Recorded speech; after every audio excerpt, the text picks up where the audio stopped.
जय हिंद दोस्तों, आप सबको इंडिया में जान पर स्वागत है। दोस्तों, आप सब जानते हैं आज भारत और फिलीपींस के बीच ऑफिशियली डील साइन हुआ है।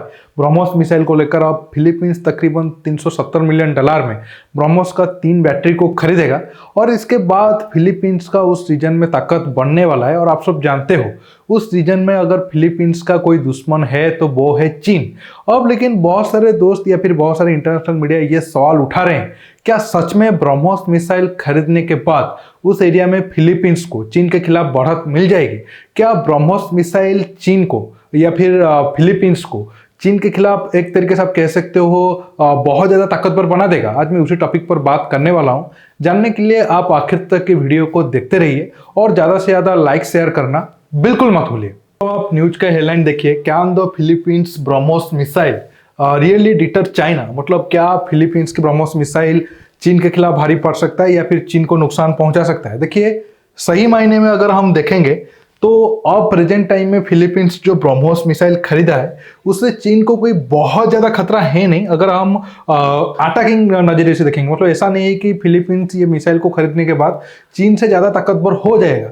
लेकिन दोस्तों, चीन के खिलाफ फिलीपींस का जो डिफेंस या फिर खुद को बचाव करने का पावर है वो जरूर बढ़ेगा। एक्चुअली दोस्तों, माना जाता है कोई भी अगर आप मिलिट्री कॉन्सेप्ट ये है, अगर दोनों देश दुश्मन है, अगर कोई देश कमजोर है तो जो देश ज़्यादा ताकतवर है, जो देश कमजोर वाला पोजीशन में है, उसके पास मिनिमम 20% मतलब डिटरेंस पावर रहना चाहिए वो दुश्मन देश के खिलाफ। नहीं तो अगर जंग होगा तो बिल्कुल वन साइडेड जंग होगा।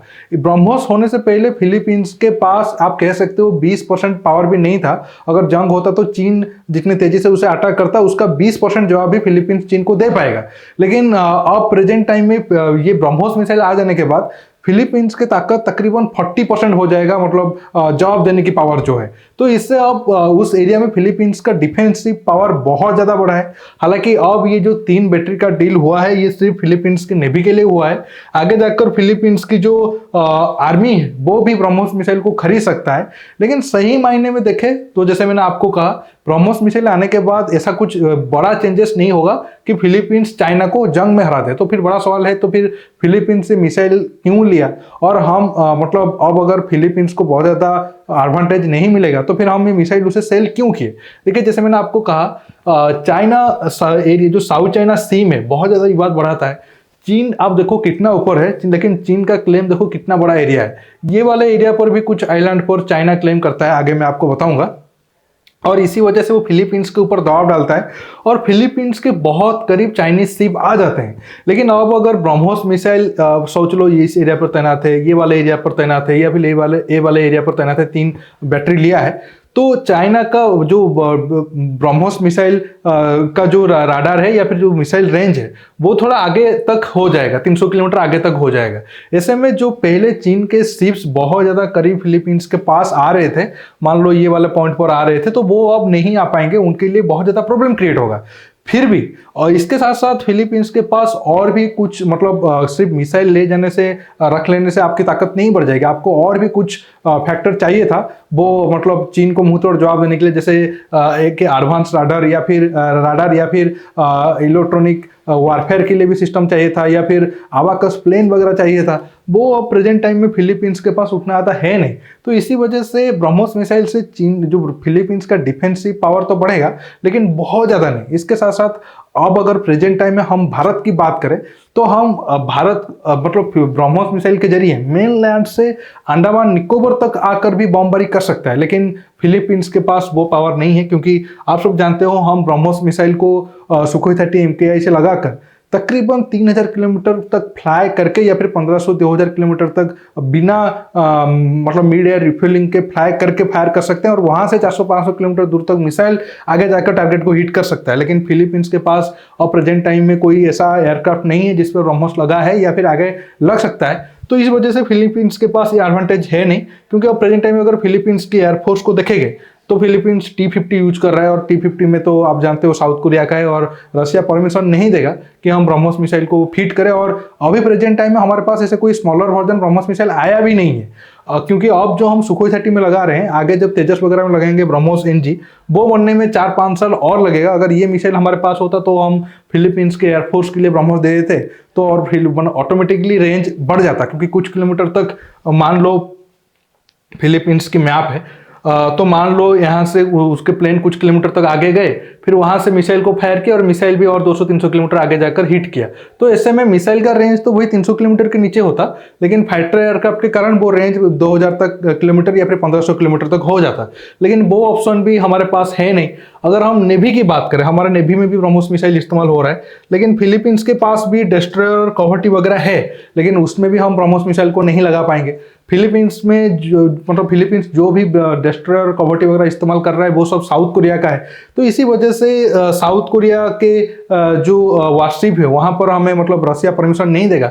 और प्रेजेंट टाइम में ऐसा नहीं है कि हम 100% खुद ब्रह्मोस मिसाइल को इस्तेमाल कर रहे हैं, बना रहे हैं, क्योंकि तकरीबन 30 से 35% जो ब्रह्मोस मिसाइल का कंपोनेंट है वो रसिया से आता है, या फिर रशियन टेक्नोलॉजी है जो अभी तक हम उसे रिप्लेस नहीं किए हैं। तो हम हमारी मन के हिसाब से तो कोई भी देश को ना इसे बेच सकते हैं, ना तैनात तो हम अपने देश में कहीं पे भी कर सकते हैं, लेकिन चीन के दुश्मन के खिलाफ हम ऐसे नहीं दे सकते हैं रसिया का बिना परमिशन के।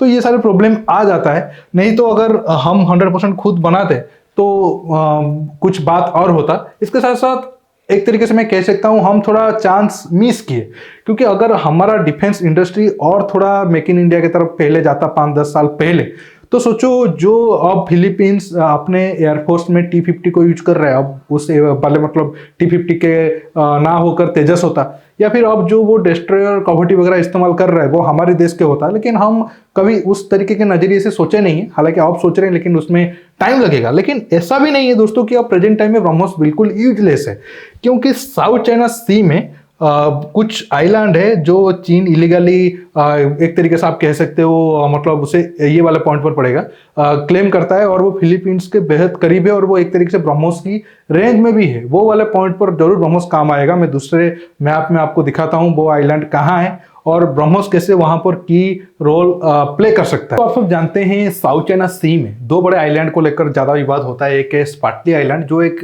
ग्रुप आप कह सकते हो, एक सिर्फ आइलैंड नहीं है, बहुत सारे आइलैंड है। और इंटरेस्टिंग बात यह है, बहुत सारे छोटे छोटे आइलैंड को बहुत सारे देश क्लेम करते हैं, और ऊपर पार्सल आइलैंड है। हालांकि आज मैं स्पार्टली आइलैंड के ऊपर बात करूंगा।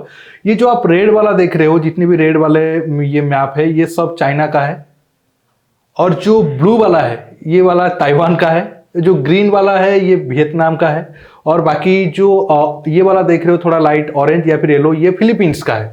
और दोस्तों अगर हम देखेंगे तो ये जो मिस्चेफ रीप आइलैंड है ये वाला, ये बिल्कुल फिलीपींस से बहुत कम दूरी पर है। तो अगर हम ये वाले पॉइंट पर ब्रह्मोस को तैनात करते हैं, या फिर ये जो आइलैंड पर चीन का एक तरीके छोटा सा एयर स्ट्रिप है, अगर पॉसिबल होगा, हालांकि ये कितना बड़ा है ये तो पता नहीं है, अगर ये वाले एरिया पर हम ब्रह्मोस को तैनात करते हैं तो टोटल ये वाले एरिया पर डोमिनेट हो जाएगा। पार्सल आइलैंड पर स्पार्टली आइलैंड पर फिलीपींस का डोमिनेट हो जाएगा। और आप देख सकते हो छोटे मोटे बहुत सारे चीन का आइलैंड है, और चीन इस एरिया में एयर स्ट्रिप से बनाने से लेकर जो फेरी क्रॉस स्ट्रिप है, ये वाले पॉइंट पर चीन का छोटा सा एयर स्ट्रिप है, और ये वाले एरिया पर चीन अपना नावल बेस भी बना रहा है। नावल बेस बहुत बड़ा नावल बेस तो है नहीं, लेकिन शिप्स वगैरह आ सकते हैं कुछ नंबर पर।